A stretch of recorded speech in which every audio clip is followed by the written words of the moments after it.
Sometimes you can bring down the cost per key and then make it more sustainable even if you don't have very large numbers. With regard to Goa specifically, we are working on a tourism policy that should take Goa tourism to the next stage. So we are actually on the lookout for at world level, global level consultants who have done work for states and for countries to advise us on the next course. We have a fairly good idea of what we need to do, but we need to put it all together. So if anyone here does know of some good consultants, we are always open. The other is that we are working on the beach shack policy. This is also something, a phenomenon quite unique to Goa, where you have almost a parallel economy running on the beach shacks. A lot said for and against it. But the fact is that they need to be, we need to bring in a proper level of regulation so that it's, so that everybody can live. The hotels, the players in the beach shacks, and practices which will benefit all the customers coming there. The other is, of course, the water sports policy. We also have a lot of water sports along the coast. Some of it is quite unregulated. Some of it could be even unsafe. So we need to sort that out, and we are working on that too. So as far as Goa is concerned, we know that we have to take a very balanced and slightly cautious approach, because given the nature, the predilections of our population, to be rather sensitive about these issues. We've had about 40 years of serious mass tourism in Goa.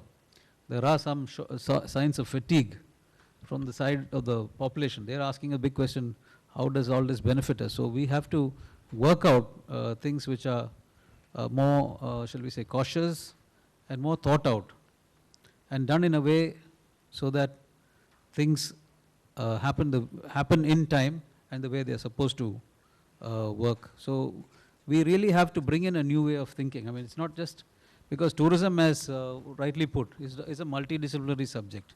The stakeholders are within the industry and without the industry also. So, and those stakeholders who have nothing really going economically in that industry can affect it quite seriously. So we have to, at least as government, we have to take a very cautious and measured view on how we are going to do things. But our overall aim is that we should increase, we have to increase, because as yesterday's presentation showed, there's tremendous demand. But this tremendous demand is just not for people coming from one part of the world, but for the whole country as a whole, and we have to think of it in the long term. That's all I have to say. Thank you. Thank you, Mr. Mathew. I would now ask Mr. Ashish Kumar Singh to speak. He's an old veteran in tourism, having been in Kerala tourism before he moved to Maharashtra. So he knows this subject more than anybody else. So I'll hand the mic to him. Thanks, Vivek. It was about 17 years ago that I had addressed an FHRA convention in Pune, and most of the demands were almost identical, if not, were similar, if not identical. I must at the outset tell you that the Honorable Chief Minister of Maharashtra held a meeting about 10 days ago, and some decisions have been taken which will be announced by the Honorable Minister of Tourism, who's coming specifically to attend this conference. And so I don't want to preempt those announcements by talking about what kind of concessions the government of Maharashtra is going to give to this sector. It's only a few minutes off, I believe. But I would definitely like to once again take the attention of this audience, this august audience, to see as to what is the perspective of the government, because I've seen some of this stuff in the Prime Minister's office as well as now in the Chief Minister's office, where there are competing claims, competing demands of various sectors, and it's about revenue allocation, it's about taxation, it's about reduction. Most of the demands that we get is about reduction in taxes. And most of the demands that we get is about increase in expenditure. Now, these two are very difficult things to do, that you reduce taxes but increase expenditure. And when I say that, what I mean is that there is a demand that you should improve the quality of roads, you should improve the quality of water supply, you should improve the quality of sewerage, you should also give 24/7 electricity. Now, some of this stuff is already there in Maharashtra. Perhaps we are one of those few states where we have 24/7 electricity guaranteed to most of the towns and cities of Maharashtra. But if you look at the demands for increase in expenditure, then the demands for reduction in taxation do not really make much sense, because revenues have to come from somewhere. In 1992, when I was first posted to Kerala tourism, I was quite disappointed, in fact. I was the sub-collector of a district called Kottayam, and we were doing a literacy project, and this district became the first district to become 100% literate in India. And so I thought that I was doing very well, and I was junked into this tourism sector. The tourism department of the state in those days used to provide hospitality services to state guests. So we had 132 cars, many of them imported ones, so it was pretty luxurious living there. We also looked after the ministers' bungalows, and we looked after some guest houses. By and large, this was the job of the tourism department. And from there, we have moved on to a fairly successful story of tourism in Kerala. And now I want you to look at the comparisons between, say, Maharashtra and Kerala, because I've done both the states. The highest luxury tax in India is in Kerala. The highest tax on ATF, VAT on ATF, is in Kerala. The highest excise duty in the country is in Kerala. The most difficult thing to get is the excise license, and that is in Kerala, although there is no prohibition there. But where are the numbers going? They're all going to Kerala. Now let's look at Maharashtra. 1/5 of the license fee of liquor is what you price a license in Maharashtra. Luxury tax is as good as any other state, less than Kerala definitely. ATF in all cities other than Mumbai is 4%, which is perhaps the lowest in the country. I mean, the VAT on ATF. But are we getting large number of people going to Aurangabad? Harpreet? This somewhere shows that there is a disconnect in what we are asking and what we are expecting as outcomes. I looked at the policy, tourism policy, and I'm not saying that we are not going to do the stuff which you've already presented. As I already said as a caveat that some announcements are going to come from the Minister of Tourism of the government of Maharashtra. But I must again reiterate here that the demands that we are making perhaps will not lead to any substantial increase in the quality of tourists that we are expecting to come to our destinations. In 1992, I also made another presentation to the State Planning Board of Kerala, wherein we were saying that what is it that we want to attract here in this state. Now Maharashtra has attracted a large number of tourists because we guaranteed a free house to anyone who came and squatted on government land in Mumbai. So we got hundreds and thousands of people coming in. And we have a scheme running wherein we do an SRA and people get free houses, free tenements. So if you just need to increase numbers, you need to have some policies like this, and numbers would, substantially go up. But if you want these people to pay for the roads, which a tourist cannot pay directly, because walking on the road can't be charged. Nowhere in the world can you charge a tourist for walking on a road. If you want the tourist to pay for drinking water, which is publicly available, again, very difficult to charge. Nowhere in the world do people get charged. If you want to charge tourists sewage, which they are using, which most of them would have to, again, it's not possible to do it directly. And so where do these revenues come from? Because it's not like India has less number of people, less number of cars, the roads have a lot of space, so let's get a few more guys to come and occupy this space. Our sewage is already very choked, so we can't actually add a lot more to it just because we want some tourism here. So effectively, these guys have to contribute. We are excited about tourists because we want them to contribute to the development of this infrastructure. And this is very expensive stuff. I personally feel that having looked at the entire landscape of tourism policies of various countries, most of them are still not actually operating so much on the taxation side or on the fiscal side. I looked at the UK, and by the way, let me also say what the Chief Minister of Maharashtra often says, that Maharashtra is the 13th largest country in the world. It is actually the size of Mexico, and it is larger than most countries in Europe, rather larger than all countries in Europe. So if we have this size, then what is it that we must compare ourselves to? We must compare ourselves to countries, and we must therefore look at policies which countries have adopted. And I have looked at the entire landscape of policies which countries have been adopting. So let's look at what UK did about 4 or 5 months ago. They announced a strategic plan for tourism development. And the 3 key elements of the plan were, the first one was £100 million to be spent on marketing. Because ultimately, what is it that we want? If we can get a guy who pays all these taxes and more, and still wants to come to a destination, then we are all actually pretty happy about it, because I don't think anybody here is wanting to just reduce taxes for the sake of reducing taxes. It's only to increase business. Now, I haven't ever seen an industry presentation to either the state government or the central government which says that if you bring in X amount to the marketing expenditure of the tax that we are already paying you, then we are with you. I haven't yet seen any such demand. Even today, I didn't see that demand coming in. What was the second thing which they did in UK? They said that they want to increase the ratio of tourists going out of UK to tourists holidaying within UK to tourists going out of UK, and increase their stays by 4+ days.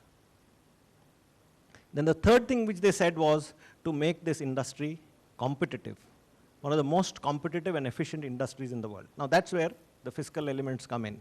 And I am yet to come across a study in the last about 20 years that I have interacted with the industry, which says, other than cherry picking that, so-and-so gives this, and so-and-so gives that, and so-and-so is given this, and so-and-so is given that, I've yet to come across a study which very clearly brings out that if you reduce luxury tax by X%, the numbers would go by X plus 1%, or X plus 0.5%, or X plus 0.1%, or whatever. Even that minor increase in the numbers have to be somewhere displayed by a sensitivity analysis, because taxation is all about how sensitive people are to tax, how elastic is the demand of tourists just because the taxation goes up by a few percentage points.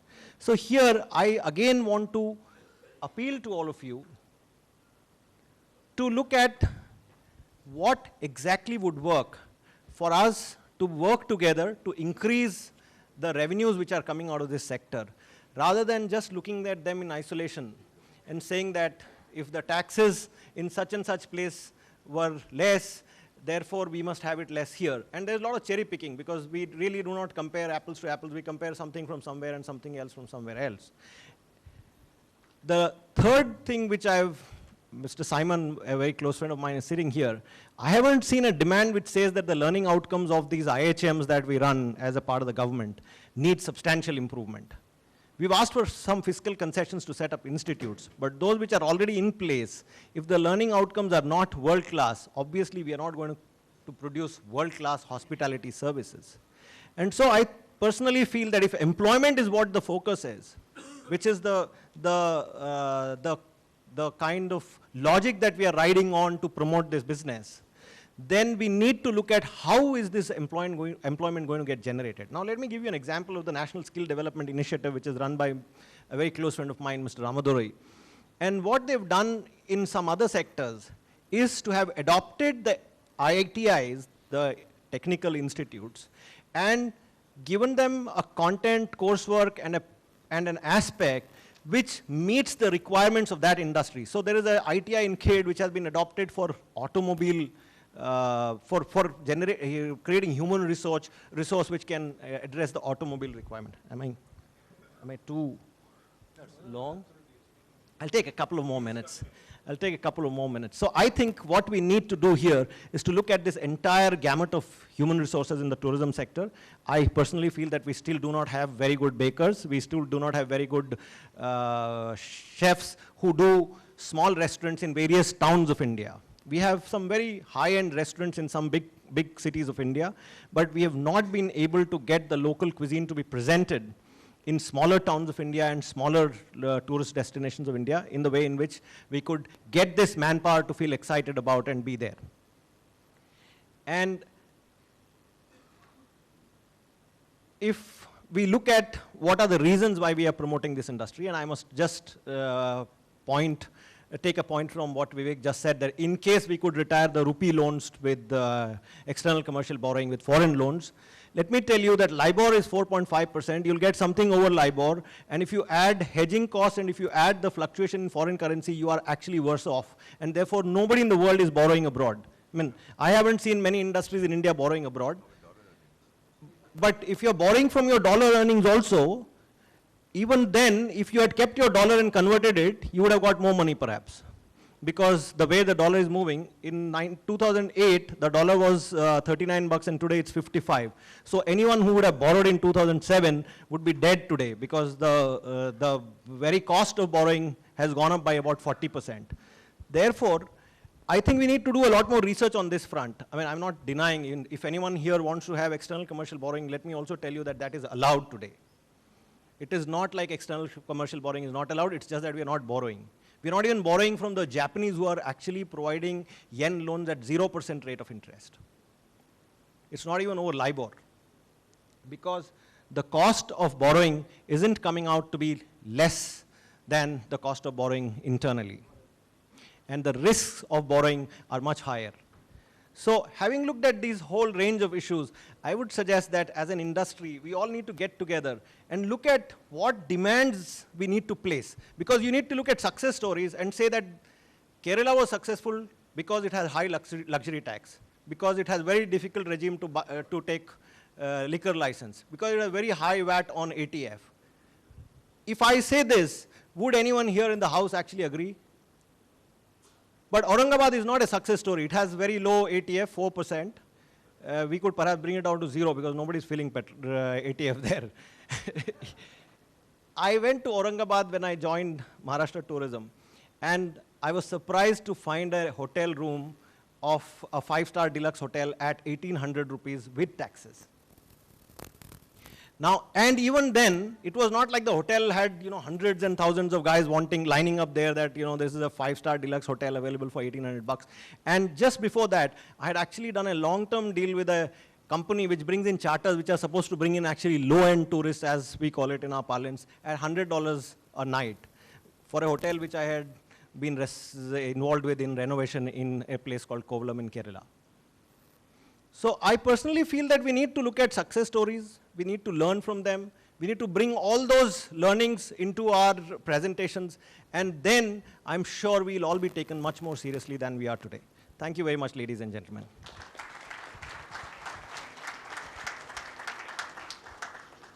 Ashish, you raised so many issues, I must have a long lunch and drinks with you one day. But a few points, you can't really compare Kerala and Goa with Aurangabad. You give us an airport and open up the Sindhu district, we'll have 100,000 rooms set up in Maharashtra.